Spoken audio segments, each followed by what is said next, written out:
읽겠습니다. 시작! 떡 하나 주면 안 잡아먹지 라는 말씀 제목으로 하나님의 이야기를 들려드리도록 하겠습니다.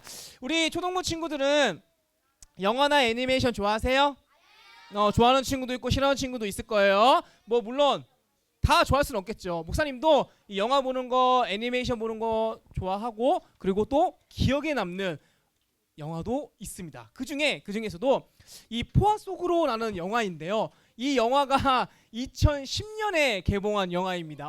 여러분들은 태어나지도 않았을 거예요, 그렇죠? 그런데 목사님이 이 영화를 기억하는 이유가 있습니다. 이 영화의 배경은 6.25 전쟁 이야기입니다. 그럼 물어볼게요. 6.25 전쟁 언제 일어났어요? 시은이 1950년 정답 가져가세요. 1950년입니다. 혹시 배웠나요, 혹시 여러분? 여러분 이 역사는 꼭 기억해야 됩니다. 우리나라의 아픈 이야기가 담긴 이야기라서 이것만큼은 꼭 기억해내야 됩니다. 아시겠죠? 자, 그런데 목사님이 이걸 말하고 싶은 것이 아니라 이 영화를 보면 있잖아요. 새벽에 북한군들이 우리 남한을 기습합니다. 그들의 병력은 우리 남한보다 훨씬 더 많고요.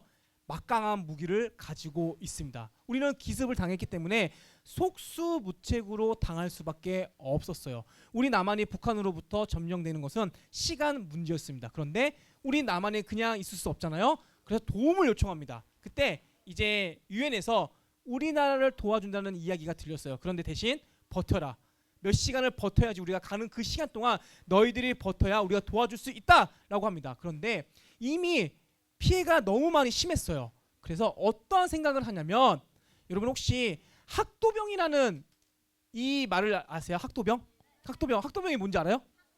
그렇죠. 학생이 군인이라는 것인데, 이 여기에 속한 학도병에 속한 나이는 중학생에서부터 고등학생을 이야기합니다. 그들이 군인의 역할을 해야 된다는 거예요. 그래서 이제 어른 군인들이 이 고등학생, 중학생을 모집합니다. 그러면서 이 이야기를 하는 거예요. 너희들이 이제 앞으로 군인이다라고 하면서 너희들이 이제 포항을 지켜야 된다라고 합니다. 그러면서 가장 높은 지휘관이 그 학도병을 향해서 이 이야기를 한 거예요. 학도병은 군인인가 군인이 아닌가, 이 이야기를 던집니다.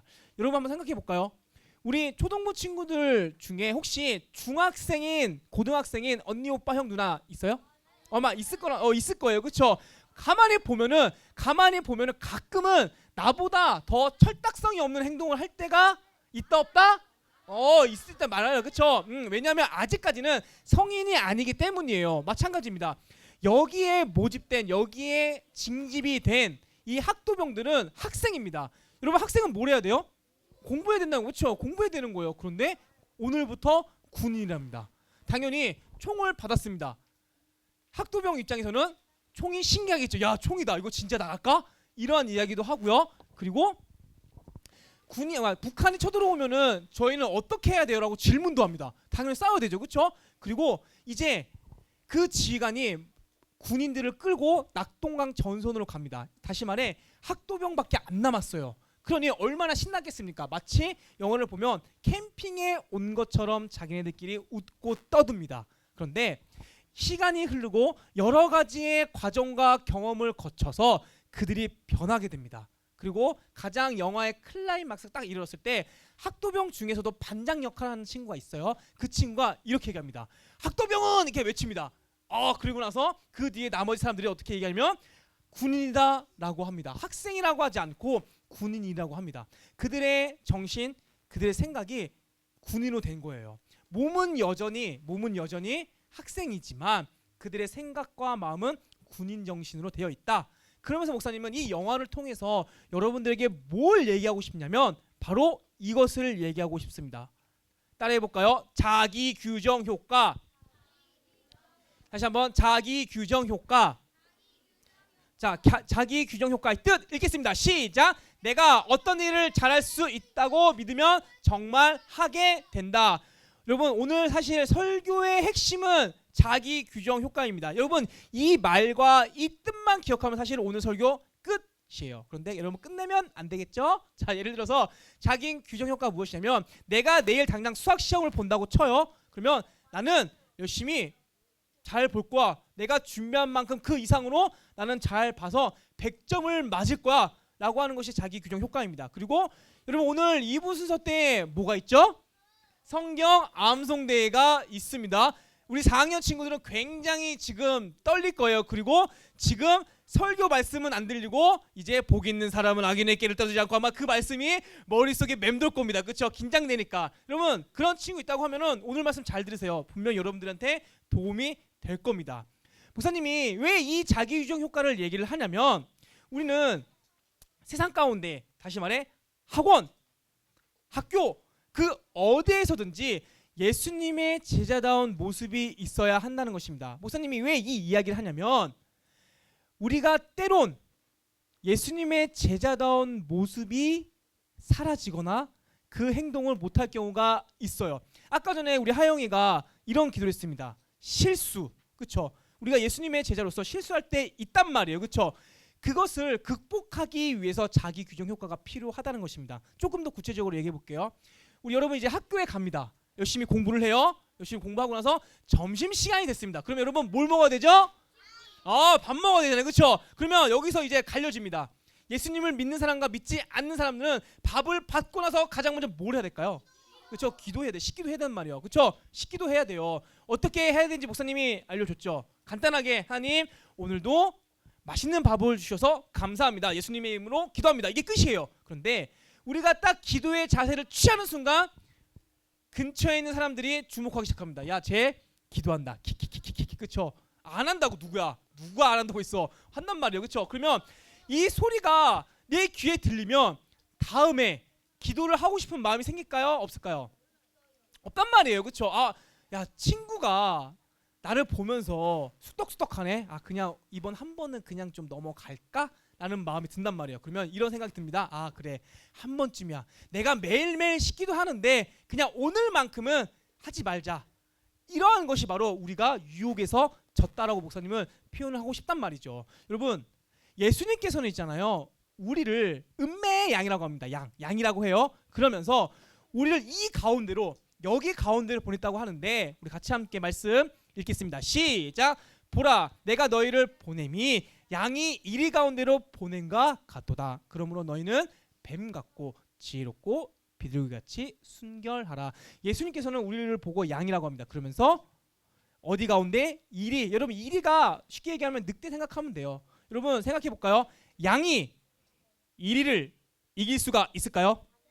맹수예요, 맹수. 못 이긴단 말이에요. 그런데 예수님께서는 그 가운데로 우리를 보냈다라고 합니다. 우리는 궁금점이 들 거예요. 왜 예수님께서는 우리를 그렇게 벼랑 끝으로 몰아내실까? 그 이유에 대해서는 끝에 목사님이 얘기를 할게요. 쉽게 얘기하면 있잖아요, 우리는 그곳에서 구별될 수가 있기 때문이에요. 양으로 또는 이리로. 목사님이 저번 주에 우리가 주말, 오늘 만약에 예배가 끝나고 나서 스타필드에 가면 사람이 많다 적다?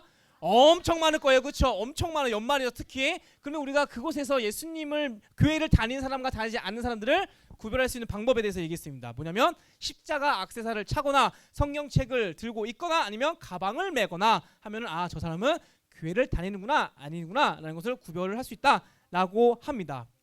우리가 세상 가운데서 구별되는 것, 이것을 목사님은 다른 말로 복 있는 사람이라고 표현하고 있습니다. 우리 한번 따라해 볼까요? 복 있는 사람. 다시 한번, 복 있는 사람. 우리가 오늘 암송할 시편 1장 제목 아세요? 뭐냐면 바로 복 있는 사람이에요. 그럼 복 있는 사람은 이러한 태도를 갖고 있다고 합니다. 우리 같이 함께 말씀 읽겠습니다. 시작. 복 있는 사람은 악인들의 꾀를 따르지 아니하며 죄인들의 길에 서지 아니하며 오만한 자들의 자리에 앉지 아니하며. 목사님 뭘 강조한 것 같아요? 복 있는 사람은 악인들의 꾀를 따르지 않는다.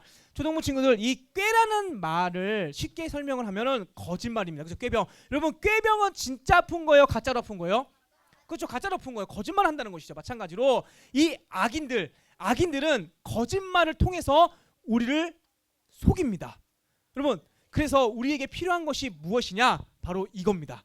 같이 함께 말씀 읽겠습니다. 시작. 보라, 내가 너희를 보냄이 양이 이리 가운데로 보낸가 같도다. 그러므로 너희는 뱀같이 지혜롭고 비둘같이 순결하라. 따라해 보겠습니다. 지혜와 순결. 다시 한번, 지혜와 순결. 목사님, 이 지혜와 순결을 자기 규정 효과라고 표현하고 싶습니다.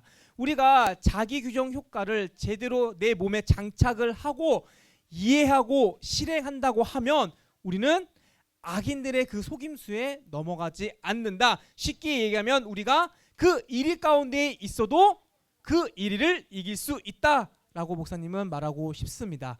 오늘 에베소서 말씀을 보면 똑같은 이야기를 하고 있어요. 우리 같이 함께 읽겠습니다. 시작. 우리가 이제부터 어린아이가 되지 아니하여 사람의 속임수와 간사한 유혹에 빠져 온갖 교훈의 풍조에 밀려 요동하지 않게 하려 함이라. 너희들이 아무리, 다시 말해서 악인들이 아무리 거짓말로 나를 속일지라도 나는 거기에 넘어가지 않겠습니다 라는 말씀인 거예요. 초등부 친구들, 오늘 말씀의 제목이 뭐라고요? 제목이 떡 하나 주면 앉아 먹지입니다. 여러분, 이 동화의 원 제목이 뭔지 알아요? 원래 제목? 뭐라고요? 팥죽이요? 그쵸? 뭐요? 그렇죠. 여러분, 이게 원래 원 제목이 아니에요. 그런데 이 동화 이제 다 알고 있을 거란 말이죠. 옛날 엄마와 오누이가 살았습니다. 엄마는 시장에서 이제 떡을 팔아 생계를 유지했어요. 여느 나와 마찬가지로 엄마는 떡을 들고 이제 시장에 가서 열심히 떡을 팔았습니다. 그리고 저녁이 돼서 이제 집에 돌아오는 길이었어요. 그때 무슨 동물을 만났죠, 여러분? 호랑이를 만납니다. 호랑이가 나타나서 이렇게 얘기를 하죠. 떡 하나 주면 앉아만 먹지라고 합니다. 엄마는 무서워서 떡을 줍니다. 그리고 얼마 가지 않아 그 호랑이가 또 나타나서 이렇게 얘기합니다.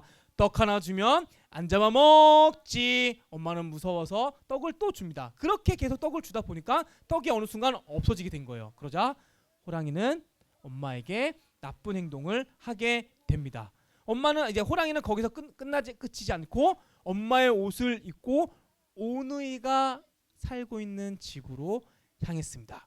처벅처벅 이제 가겠죠. 그러더니 오누이한테 이렇게 얘기합니다. 얘들아, 엄마 왔어 라고 합니다. 동생은 엄마가 왔다는 소리에 그 문을 발칵 열려고 했지만 오빠는 뭔가 이상하다라는 것을 깨닫게 됩니다. 그러면서 그 호랑이에게 이렇게 얘기하죠. 엄마가 진짜 엄마라고 하면 손을 좀 보여주면 안 돼? 라고 합니다. 그 말을 들은 호랑이는 문풍지에다가 손을 이렇게, 그때는 이제 그냥 나무 문이 아니라 철문이 아니라 문풍지로 된 문이었어요. 쑥 이렇게 손을 내밉니다. 그 엄마의 손에는 털이 복실복실하겠죠. 왜?